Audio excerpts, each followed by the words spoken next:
Adlaw nga Martes karon mga kaigsuunan, petsasay sa bulan sa Abril tuig 2021.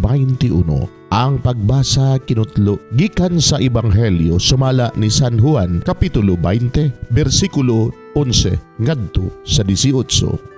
Apan si Maria nagtindog nga naghilak didto sa gawas sa lubnganan. Unya miyuko siya aron paglili sa lubnganan ug nakita niya didto ang duha ka anghel nga nagbistig puti ug naglingkod sa dapit nga nahimutangan sa lawas ni Jesus. Ang usa didto sa uluhan ug ang usa sa dapit sa tiilan. Babay, nganong naghilak ka man? Sila nangutana kaniya. Si Maria mitubag, ila man gud nga gikuha ang akong Ginoo ug wala ako mahibalo kun hain nila ibutang siya. Sa pagkahuman ni agsulti niini, milingi siya ug iyang nakita si Jesus nga nagbarog didto, apan wala siya makaila nga si Jesus di ay kadto. Babae, nganong naghila ka man? Nangutana si Jesus kaniya. Kinsa man ang imong gipangita? Nagtuo si Maria nga siya mao ang hardinero.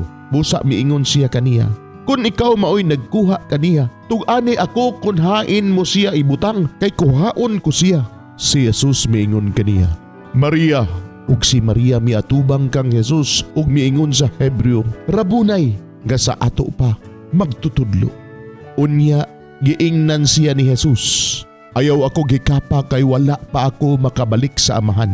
Adto hinuon ang akong kaigsuunan ug suginli sila nga moadto ako sa akong amahan ug inyong amahan, sa akong Dios ug inyong Dios.